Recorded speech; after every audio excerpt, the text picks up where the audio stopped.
안녕하십니까. 동네 내과 김상목 원장입니다. 이번 강의는 이제 제 77강인데요. 동기부여에 대해서 이야기하겠습니다. 역시 내장으로 삽시다. 18강의. 점점 우리가 목표로 하고 있는 개인적인 자아 자부심을 강하게 만들어서 우리 의식구조와 새로운 가치관을 형립하는데 우리가 이용하자. 그게 전체적인 강의 목적이 되겠습니다. 그런데 요새 이제 예를 들어서 내장으로 삽시다 개념은 여러 가지에 다 적용이 되는 동서양의 개념을 동시에 융합한 그런 개념입니다. 아시다시피 지난 강의에 자꾸 강조한 것은 여기 칠판에서도 이야기한 것 바와 같이 융합사고, 동양의 도덕관념. 이것은 얼마 전까지만 해도 뭐 공자가 죽어야지 우리나라가 산다, 뭐 그런 책도 있지 않습니까? 근데 사실 그럴 필요는 없고, 집단적인 자의식에 우리의 동양의 도덕관념은 아주 중요합니다. 우리 심성에 이미 다 들어와 있습니다. 그래서 공감력이 굉장히 빠르고, 그리고 서로 협조하고 공동생활의 그 도덕관념도 아주 세고 말이죠. 그래서 이제 코로나 바이러스의 그 사태를 계기로 해서 이게 도덕관념이 소중하다는 것을 이제 일깨워주는 겁니다. 그래서 이제 이런 전환점의 그 중요성이 이제 부각이 되는 거고, 그래서 먼저도 이야기했지만은 동양의 도덕감정은 서양의 양심과 책임, 그리고 자유와 선택에 대한 그런 사상이나 개인적인 자아 자부심, 이런 것이 더 복합되면은 더 좋은 세계적인 제2의 르네상스 정신 선진국을 이루어가지고 있지 않는가, 그런 가능성이 굉장히 많습니다. 하면 됩니다. 사실 안 하니까 문제지. 그 뭐 한다는 것이 그렇게 아주 어려운 것도 아닙니다. 우리가 살 만큼 살았지 않습니까?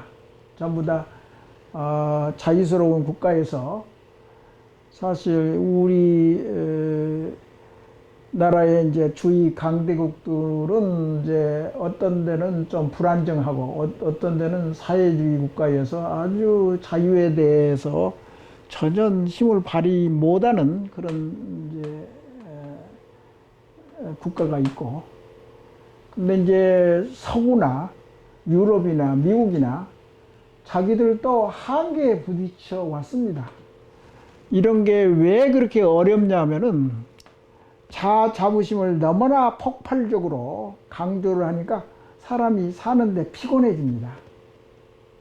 그러니까 이제 독일 사람들이 이제 잘 선진국이 되고 잘 버텨나가는데 앞으로 갈수록 사회가 사는데 피로하고 세금도 너무나 많이 냈고 자기 개인의 고발 정신이나 자기 책임의식이 너무나 무겁단 말씀이죠. 이게 사는 의미가 뭐가 있느냐. 그런 이제 한계에 도달한 시점에 코로나 바이러스가 왔습니다. 우리나라는 이것을 계기로 해서 많이 깨우치고 공부하고 경험하고, 그런데 아시다시피 코로나 바이러스는 이제 그런 아주 엄청난 우리의 도전과 동시에 기회라고 생각이 됩니다. 일깨워주니까요. 우리 의식구조를. 세계 속에서 우리 의식구조가 어떻게 좋고 나쁘고 장점이 뭐고 단점이 뭐고 그것이 적나라하게 노출되고 있습니다, 지금. 그리고 많이 노출되고 이야기가 많고 그런 이제 설명하는 이제 학자들도 많고 그래서 그렇게 함으로써 결국은 더 좋은 의식구조 가치관을 새로운 가치관을 만들어내는 겁니다. 좋은 기회라고 생각이 되기 때문에 동시에 이제 이런 것은 있죠. 코로나가 있으면 나도 그렇습니다. 병원을 운영하는데 환자가 한 사람이라도 코로나 바이러스가 생기면 말이죠. 엄청나게 고생을 할 거란 말이에요. 그걸 조마조마조마하고 지금까지 잘 지내왔는데 정말 의사로서 그런지 몰라도 사실은 일반 사람들도 전부 다 스트레스를 느끼고 있습니다. 은근하게 오랫동안 지속하는 장기 스트레스, 장기적인 스트레스. 나는 감히 코로나 스트레스라고 이야기를 할 수가 있습니다. 특수하잖아요. 코로나 때문에 스트레스가 장기적으로 자꾸 지속되기만 하면 이 몸에 자율신경이나 호르몬이 변화가 생깁니다. 장기적인 스트레스에서 내 강의가 상당히 이제 자아 자부심을 올려주자. 그런데 스트레스가 많이 생기면은 말이죠. 자아 자부심이 이렇게 올라가는 고양시키는 힘이 아주 약해집니다. 능력이 자꾸 떨어집니다. 그래서 여기서 이제 도표에서 저번 강의에서도 항상 여러 번 이야기했는데 스트레스가 많으면 능력이 떨어져요. 목표치도 달성도 못하고.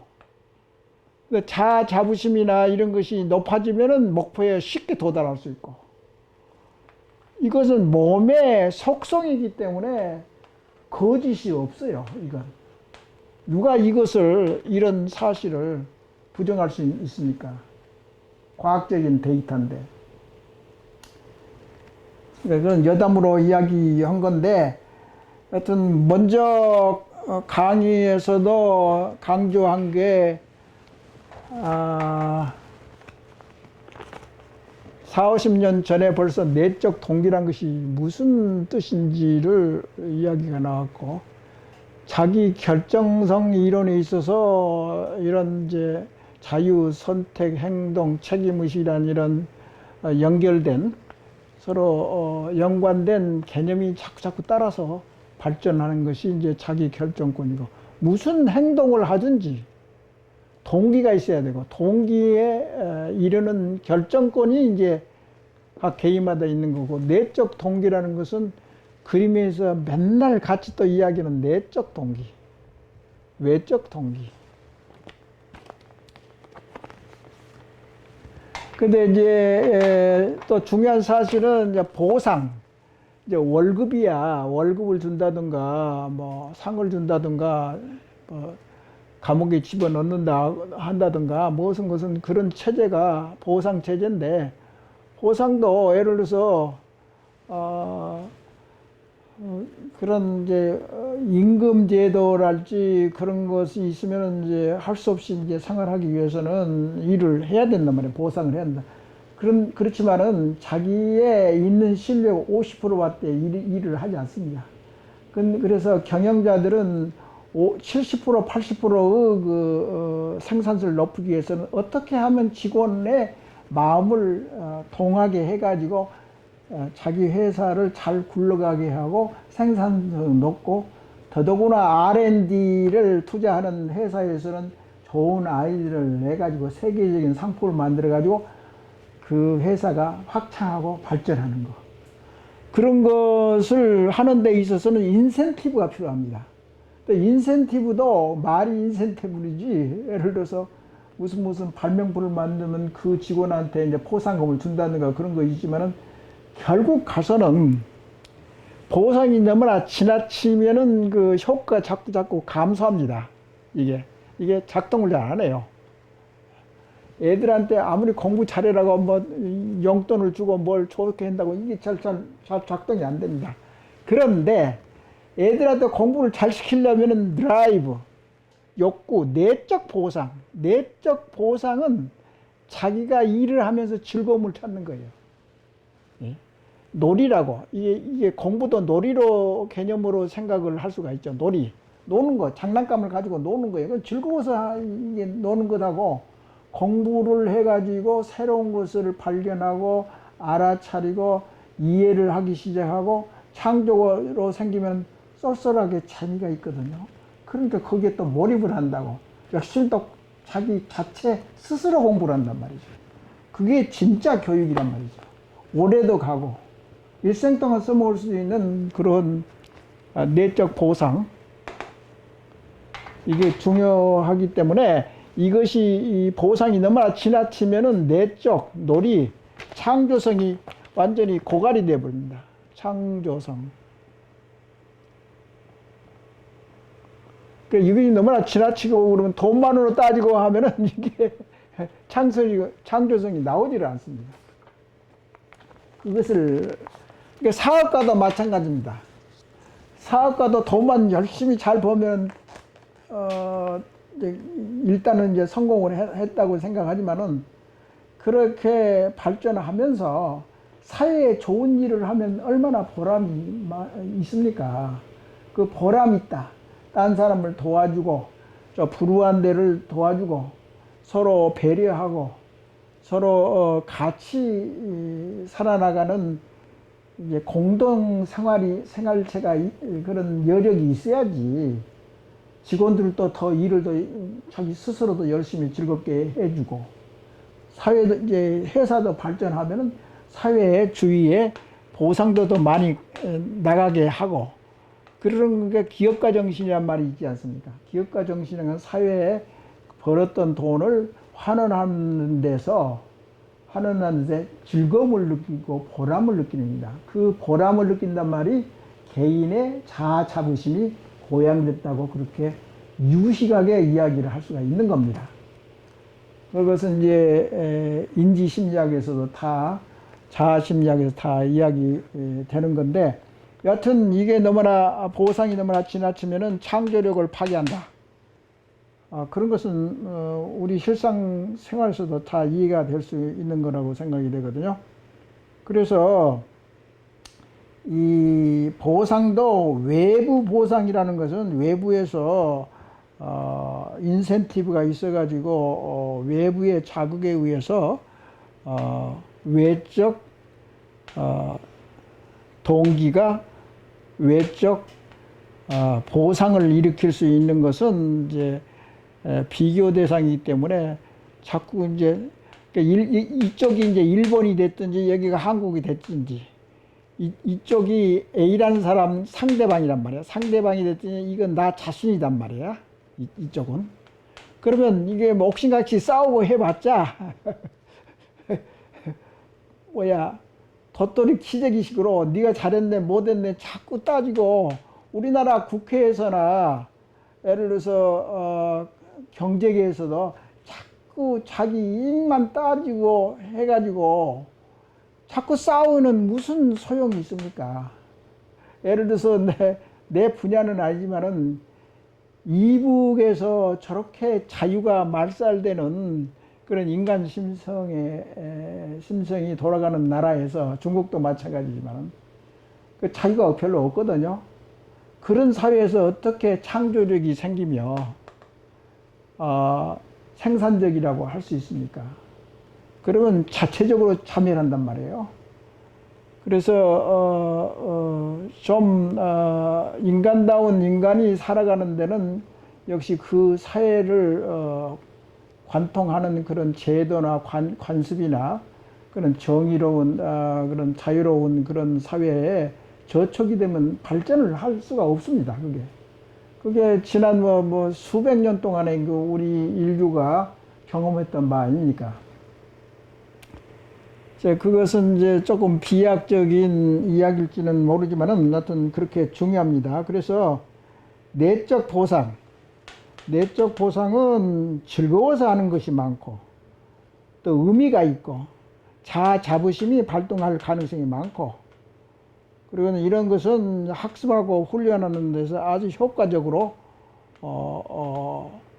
숙련 그런 3요소 중에서 동기 3요소 중에 숙련이라는 행동, 몰입 이 부분에서도 더 월등하게 효과를 볼 수 있는 거고 또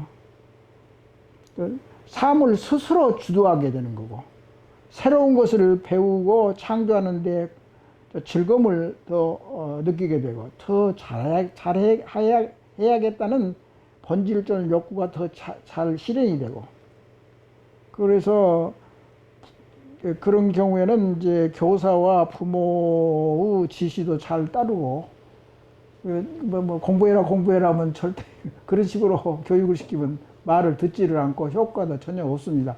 오히려 그것을 고착화시키고 머리를 정지시킵니다. 이제 애들이 이제 머리를 능력이 많이 있는데 창조력도 있고 많이 변화도 많이 되고 그래서 그런 것을 너무 고집스럽게 억지로 강요해서 할 수는 없는 거고 그것은 역효과가 나고 그렇게 결과가 좋지 않습니다. 그런데 이런 자기 결정성과 내적인 동기, 외적인 동기, 내적인 관계 이런 것이 발전함에 따라서 자아실현적인 그 의미를 추구하고 그러면 이제 개인이 이제 인격을 고양시키는데 서로 성숙하게 되고 또 정체성에 대한 것이 좀 더 확연해지고 그래서 이제 학계에서도 예를 들어서 행동 경제학이라는 것이 있지 않습니까? 지난 몇 년 동안 경제학 노벨상은 경제학 자체로서 경제 노벨상을 받은 것이 아니에요. 심리학하고 관계가 된 그러니까 이런 심리학에 관련된 행동 심리학, 행동 경제학 그것에 의해서 노벨상을 받은 사람들이 많습니다. 내가 알기로도 한 3명, 4명 되는 것 같아요. 그러니까 그렇게 지구상의 학계의 흐름도 그렇게 이런 것들이 중요하기 때문에 그런 분야에 노벨상이 수여가 되는 겁니다. 그래서 그리고 또 다른 안목에서는 이제 연산적인 업무, 공무원들이 대개 그런 경우가 많지요. 항상 틀에 박인 그런 사고력으로 해서 오랫동안 하면은 연산적, 계산하는 식으로 업무 생각, 뇌의 성질이 그런 창의력이 없잖아요. 공무원이었는데 창의력이 있다고 생각하세요? 그런데 좀 개방적인 선진국 사회에서 공무원은 이제 창의적인 것도 좀 봐주고 알아주고 거기에 대해서 포상도 하고 뭐 그런 제도가 발전적인 업무 스타일인데 하여튼 그런 것들이 있음으로써 더 뭐 발전할 수 있는 계기가 되는 겁니다. 그래서 원래 일을 한다는 것은 이제 자기의 생존을 위해서 일하는 경우도 이제 조금은 있겠지만은 일 자체가 우리 몸, 인류라는 이제 뭐 침판지가 됐든지 원숭이가 됐든지 거기서 발전한 동물, 인간이 동물과 마찬가지로 일하는 것을 참 따분하게 생각합니다. 좀 쉬고 싶고 놀고 싶고 재미가 있는 것이 이제 있으면 몰라도 원래 일을 하기 싫어해요. 따분하게 생각해. 그게 이제 그것을 이제 바탕에 깔고 이해를 해야지 무조건만 일만 한다고 해서 되는 것이 아니지만은 그렇지만 이제 예체능 같은 경우는 조금 달라요. 그러니까 예를 들어서 어린이 학교에서 뭐 그림을 그린다든가 또는 놀이를 한다든가 게임을 한다든가 또는 이제 체육을 한다든가 자꾸 운동을 같이 이제 친구들하고 같이 한다든가 그런 경우에는 돈 때문에 하는 건 아니잖아. 그냥 놀면서 하는 이제 그런 이제 즐거움이 있거든요. 그런 경우는 그 화가나 조각가나 또는 IT의 심오한 원리를 파고드는 그런 예술의 경지랄지 또는 이제 노벨상을 유출시키는 새로운 아이디어나 법칙 같은 것을 이게 알면은 유레카 그런 말이 있잖아. 그리스에서는 유레카 나 발견했다, 나 알았다, 아 그걸 몰랐구나, 알았다. 그게 창조적인 즐거움이거든. 얼마나 기분이 좋겠습니까? 나 알았다 이게야. 그러니까 그런 것을 이제 학교에서도 잘 이제 이걸 공부를 많이 하고 있는 중이고, 예를 들어서 몰입이라는 거 있죠. 몰입이라는 것은 플로우라는 영어로 플로우라는 것인데, 몰입이라는 것은 그 미쳐서 무슨 일에 포커스를 맞춰서 정신동해 가지고 그걸 열심히 연구를 하면 거기에 즐거워서 그냥 미쳐버리는 거야. 거기에 몰입돼 가지고 딴 생각은 전혀 없이 거기에 또 사고를 하고 또 생각하고, 아 이것이 이렇게 될까 저렇게 될까 하고 깜짝깜짝 놀라면서 호기심을 가지고 그 연구에 매진하고 그러면은 그게 프로라는 개념이랍니다. 그런 외부에서 시켜서 하는 거예요. 자기 자신이 하는 것이 프로라고. 영어로 이제 프로라는 것은 이제 물 흐르는 것 같이 이렇게 흘러가는 거예요. 얼마나 자연스럽습니까? 노자가 예를 들어서 인생이 뭐냐? 물 흐르는 것 같이 간다. 얼마나 자연적이고 얼마나 낭만적이고 얼마나 수월하게 욕심을 마음 부리지 않고 물이 흘러가는 것 같은 그런 상태가 몰입 현상입니다. 근데 영어에서도 그 어떤 문제가 있을 때 그것을 표현하는 데 있어서 머리를 많이 쓰는 거거든요. 쉽게 이제 그 단어가 탄생하는 것은 아닙니다. 내가 생각할 때 내장 개념을 내가 창출했지만은 내장이 쉽게 나오는 그 낱말이 아닙니다. 그 내용이 뭐고, 그 컨텐츠가 뭐이고, 무엇을 목적으로 했고, 무엇을 하고 관계가 되는 건지, 그런 것을 계속 추구하는데 나는 즐거워서 이 공부를 합니다. 나이가 들어서 공부하는 이유는 재미있어서 하는 겁니다. 그렇게 이해해 주시고, 그러면은 당근과 책찍이 계속해서 어떤 면에서는 상당히 이제 이게 효과를 발휘하고 그게 필요합니다. 어린애 당근과 채찍이 필요합니다. 또 우리 사회에서 또 직장에서도 당근과 채찍이 필요한가 마찬가지로 아주 효과가 있는 그냥 분야가 있고, 효과가 없는 분야는 예를 들어서 아까도 이야기했지만은 화가랄지 조각가랄지 운동가랄지 그런 사람들은 돈을 많이 준다고 하고 안 하고 뭐 효과가 뭐 큰 차이가 나고 그러지는 않습니다. 예를 들어서 뭐 골프 대회에서 뭐 이게 뭐야 우승하게 되면은 몇만 불이 나온다 그러면 그게 이제 인센티브, 이제 보상, 이제 유인책이 되겠지만은 진짜 이제 체육을 하고 골프를 치고 그런 경우에는 이제 그게 해당이 안 되는 수가 많다. 그리고 창조적인 그런 내적인 동기 부여를 하는데 있어서는 스스로 자기 주도적으로 하기 때문에 그 효과가 괜찮다. 그래서 당근과 채찍이 효과가 없는 이유는 창의성이 아까도 이야기했지만 말상되고 효과가 없어집니다. 점점 효과가 계속되면 더 많은 당근이 필요하고 더 채찍이 많이 필요할지도 모릅니다.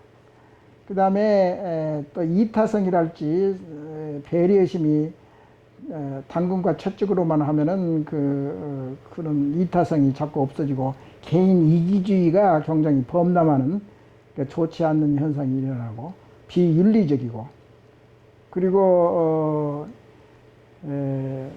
그래서 용돈 이제 엄마들은 이제 어린애한테 갈 때 돈을 하도 많이 줘서 자주 줘가지고 용돈에 중독이 돼 본 거예요. 용돈 중독. 또 예를 들어서 뭐 경마장에 맨날 가서 돈 잃은 사람 있잖아요. 돈을 잃으면서도 경마장에 가지고 화투를 치고 말이지.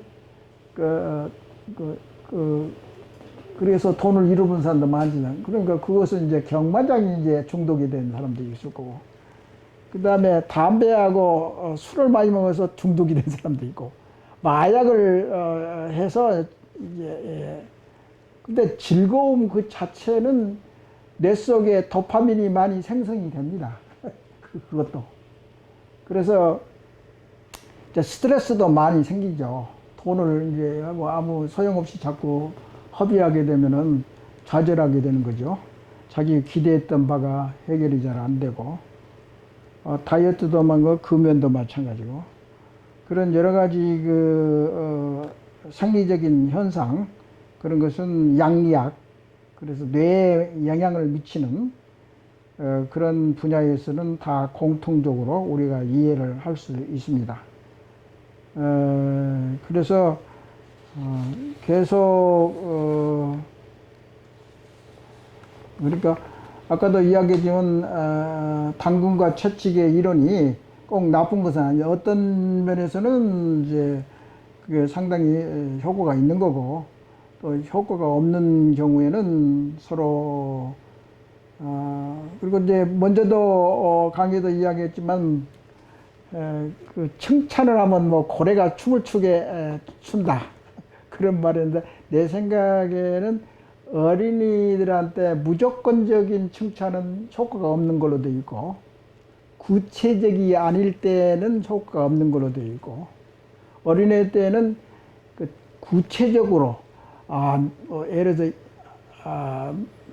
저 이발을 해가지고 이거 이발을 좀 이쁘게 했네, 그렇게 구체적으로 이야기하지. 너 얼굴이 이쁘다든가 잘생겼다든가 아주 그 모호하게 구체적이 않게 이제 그렇게 칭찬해주고 그러면 그게 효과가 별로 없는 것으로 되어 있고, 그렇지만 성인에서는 이러나 저러나 칭찬은 더 좋은 걸로 되어 있어. 어른들도 할머니들도 젊었을 때 이뻤었겠네요. 그러면 기분이 좋아가지고 하루 내내 아주 기분 좋게 지낼 수가 있잖아요. 성인에서는 칭찬은 그래도 괜찮은데, 어린애일 때는 상당히 칭찬도 조심하게 해야 된다. 그래서 아까도 이야기했지만 경영학에서 돈을 잘 벌게 해주는 경제 경영학에 있어서 의사는 이제 그 히포크라테스 그 태도를 보여야 돼, 이제 진짜 의사라고 생각하지 않습니까? 거기는 돈하고 관계가 없는 이야기들입니다. 그런 것과 마찬가지로 MBA 경영 석사를 졸업할 때는 졸업 선서가 있대요. 그래서 그 책에 나와 있는 건데, 히포크라테스 선서가 또 있대요. 회사의 윤리, 기업의 윤리, 기업가의 정신, 그런 것을 준수하고, 돈을 버는 사업이 돈만 따지는 것이 아니라 그 주위에 배려를 해가지고 기업가 정신으로 사회가 동시에 발전하는 공동체 의식이 있어야 된다. 그러니까 이제 부자들도 마찬가지요. 나도 강남에 살지만은 별로 그런 느낌이 나지를 않아요.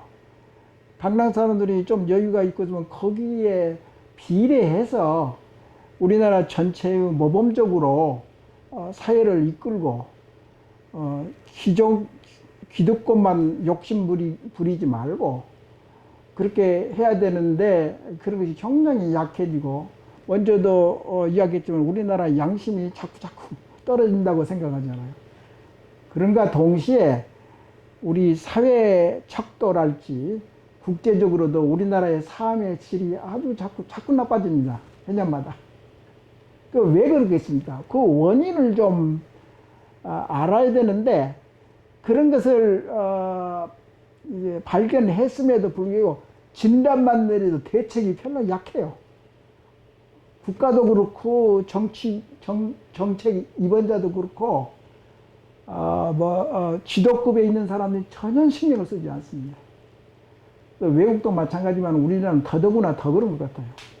그런데 우리나라는 공동체 의식이기 때문에 확실히 잘만 우리가 노력을 하고 공부를 하면은 정신적인 선진국을 압축 성강해서 세계의 모범이 되는 선도하는 선지국. 따라만 가는 선지국이 아니라 선도하는.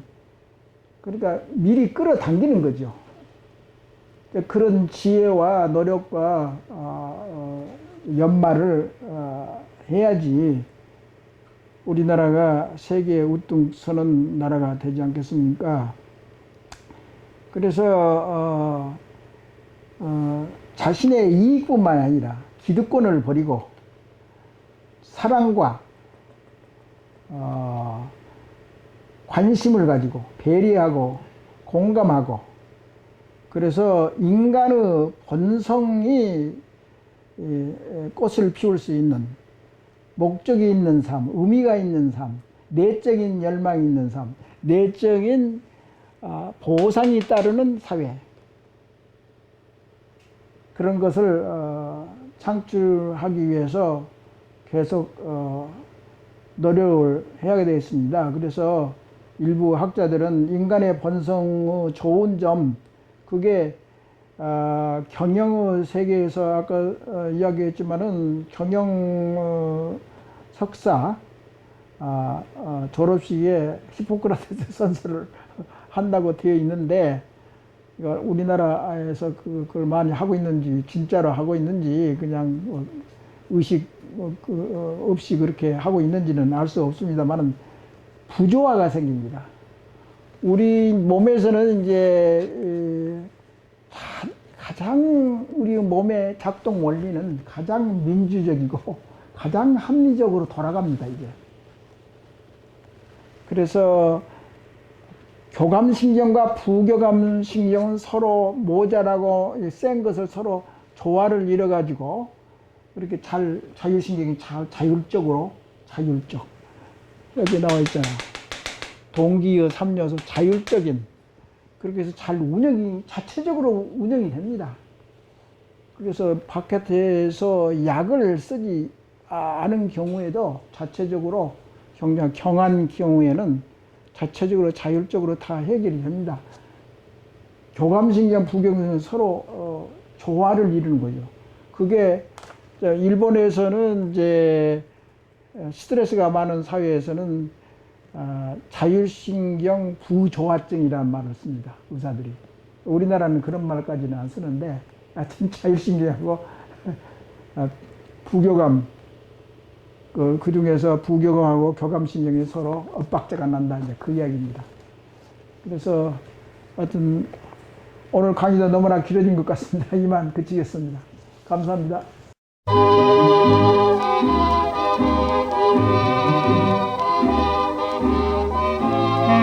안녕하십니까. 동네내과 의사 김상목입니다. 이번 강의의 타이틀은 누적된 스트레스 의식 구조. 이게 제가 내장으로 삽시다 개념을 전개하는 데 있어서 제일 초기에 내가 공부를 했던 제목인데요.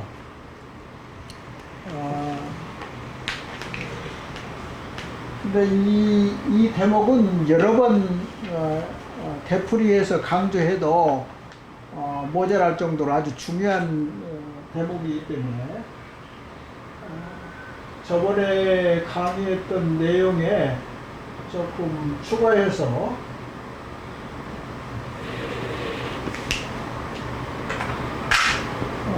이야기하려고 그러는데, 이 큰 타이틀은 내장으로 삽시다. 신바람 강의라고 제 9강에 속하는 건데, 스트레스라고 하는 것이 많이 나옵니다. 자아 자부심에서 스트레스 개념, 그것은 상당히 밀접한 관계가 있는데, 예를 들어서 알기 쉽게 이야기하자면은 스트레스가 이렇게 많을수록 부정적인 능력, 그러니까 자기의 능력이 아주 감소합니다. 아주 급속도로 나빠져서 스트레스를 조절하고 조절을 해야만이 우리가 일상생활의 모든 일을 수행할 수 있고 마음의 여유를 가지고 생활할 수 있는 겁니다. 그래서 이거 스트레스는 이제 급성 스트레스와 장기적인 스트레스가 있습니다. 급성 스트레스는 이제 상대방이 나의 자존심을 많이 상하게 하면은 욱하는 성질이 있는데 그게 아주 급성 스트레스입니다. 그래서 이제 화를 내고 분노를 나타내고 그러면은 이제 우리 몸에 스트레스 호르몬이 막 방출됩니다. 그렇게 이 방출되는 스트레스 호르몬이 여러 가지가 있는데 뭐 아드레날린도 있고 노아드레날린도 있고 콜티졸 계통 그런 호르몬, 동시에 뇌에 있는 신경 전달 물질 뭐가 됐든지 아주 안 좋은 부정적인 호르몬이 많이 이제 혈중에 이제 돌고 도는 그게 이제 급성 스트레스인데, 그때는 어떻게 그런 급성 스트레스와 분노를 컨트롤 하느냐, 그게 생활의 지혜이면서 그게 일상생활하는데 큰 도움이 됩니다. 예를 들어서 욱하는 성질에 불을 지른다든가 방화를 한다든가 엉뚱하게 일을 해가지고 문제를 일으킨 경우가 비일비재합니다. 그래서 스트레스를 조절하고 부정적인 감정을 완화시키고 컨트롤하는 그것은 하나의 과학이면서 우리가 그것을 연마하고 우리 생활의 지혜를 거기서 터득해야지, 아유 뭐 저기 자꾸 화만 잘 내는 그런 민족이 있다던가 그러면 아주 그 나쁜 면이 있습니다. 근데 여기서 누적된 스트레스 의식 구조로이라고 했는데, 그걸 화두를 시작해 가지고 여기서 나온 것 같이 누적된 스트레스 의식 구조의 장점도 있고 단점도 있습니다.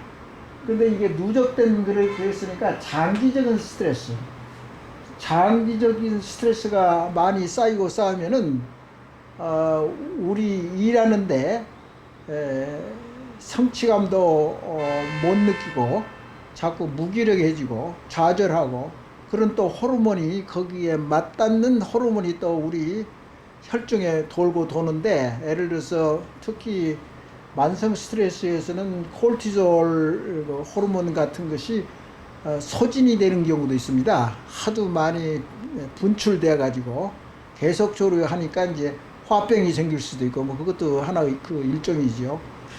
그리고 자아 고갈이라는 상태를 이야기하는데, 자아가 자기가 버티고 하다가 이제 포기를 하는 상태는 이제 자아 고갈, 완전히 무기력 상태고 일을 못 합니다. 신체적으로나 정신적으로. 그런 것은 전부 다 의학적이고 심리학적인 과학적인 근거에서 이야기를 하고 강의를 하는 거지, 제가 또 의사이지 않습니까? 그러니까 뇌에 있는 신경 전달 물질이랄지 호르몬이랄지 자율신경은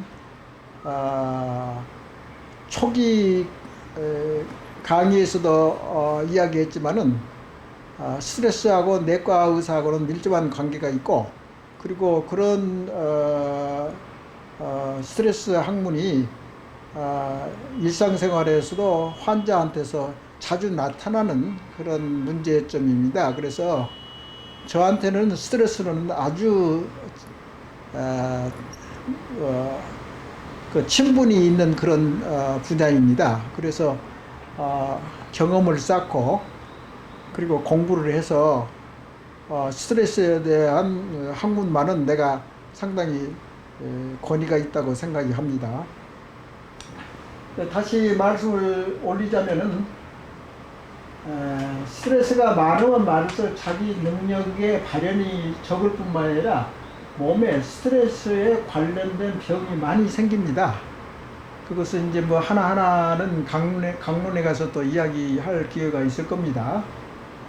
그런데 스트레스가 많으면 많을수록 자부심이 올라가지를 않습니다. 그러니까 자부심이 아주 강하고 참되고 강한 사람은 예를 들어서 스트레스가 강합니다. 스트레스를 아주 적당한 스트레스는 얼마든지 스릴을 느낄 정도로 청량제대가 촉진대가 되는 그런 체질을 가지고 있는 사람이 이제 강한 자부심을 가지고 있는 사람은, 그런 사람들은 무슨 일을 하든지 능력이 아주 배가 됩니다. 그리고 항상 자아 자부심을 연마하려면 목표의식이 있어야 되고, 그것이 이제 이 토표에서 아는 바와 같이 자부심하고 스트레스는 상극하는, 서로 이제 이쪽이 세면은 이게 스트레스가 적어지고, 이거 스트레스가 많으면 자부심 그 능력이 떨어지고, 그런 의학적인 관계, 이런 것을 생각해 본다고 해서 이제 그런 이제 기초적인 실력이 있기 때문에, 제가 한국병이라고 했으면 여기서도 나온 것 같이 한국병이라면 부정적인 의식구조거든요, 이게. 근데 이게 장기적으로 가면은 좋은 의식구조로 발전할 수 있다고 지난 강의에서도 이야기했지만, 그래서 이제 단점이 한국병인데 이것을 보면 재미있습니다. 예를 들어서 제가 한국병을 6가지를 지난 강의에서 강조를 했는데요.